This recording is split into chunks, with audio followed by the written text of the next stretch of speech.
Elias Cummings.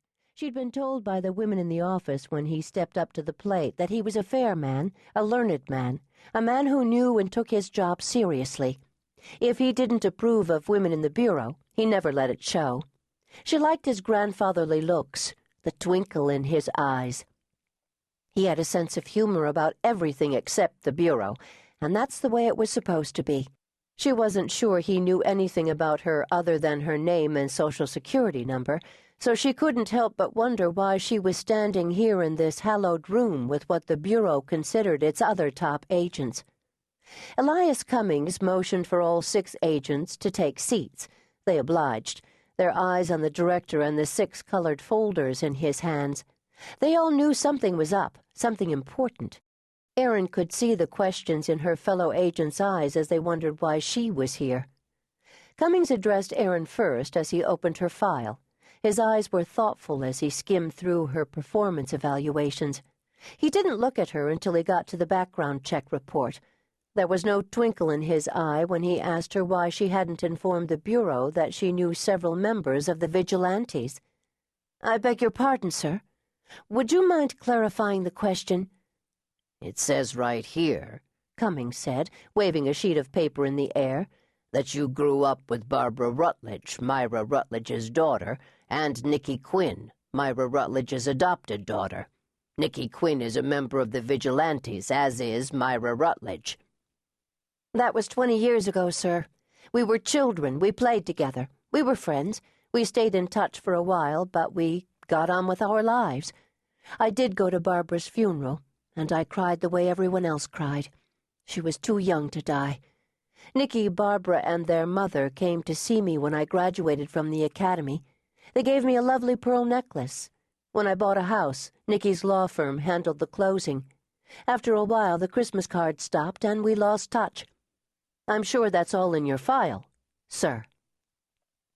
Erin could hear the 5 agents sitting around in a half-circle snickering. Well, maybe not all 5 were snickering, but she knew Doug and Joe were.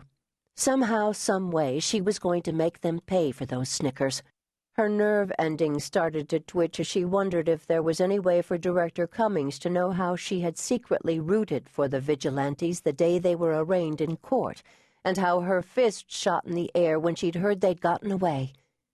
Was there any way for the director to know she followed their missions with joy in her heart? Impossible. She let her elation show only in the privacy of her own little cottage, which she shared with a big old cat named Dancer. "It is, Agent Powell. So what you're telling me is you've had no contact with the infamous vigilantes?" Erin's nerve ending screamed. "Yes, sir, that's what I'm telling you." The silence in the room thundered in her ears. Was she being set up for something here? "In the interests of clarification, you have not contacted them, and they have not contacted you. Is that right?" "Yes, sir, that is right." "With all due respect, sir, why are you asking me these questions? I'm sure there are hundreds of people who knew and have interacted with the members of the vigilantes in the past. Are you questioning them, or is it just me?" She asked coldly, her eyes flashing with anger. "You're a federal agent, Agent Powell. That puts you front and center. The others you speak of are too numerous to count. But rest assured we are talking to everyone we can find. Someone is helping those women, and I believe there is a mole right here in this building who is helping them. I'm not saying it's you, Agent Powell. Having said that, I am appointing the 6 of you in this room as a special task force to apprehend the women known as the vigilantes. You, Agent Powell, will use whatever you know about Myra Rutledge and Nikki Quinn to figure out a way to catch them. I want you to do everything possible to figure out where they are and how to get them somewhere we can arrest them." Erin's heart fluttered wildly in her chest. She knew the director was watching her carefully, waiting for her to respond. Of all the stupid, dumb luck for her to pull a case like this. Suddenly, the private sector was looking better and better. But for now, she couldn't refuse. She felt her body go ramrod straight.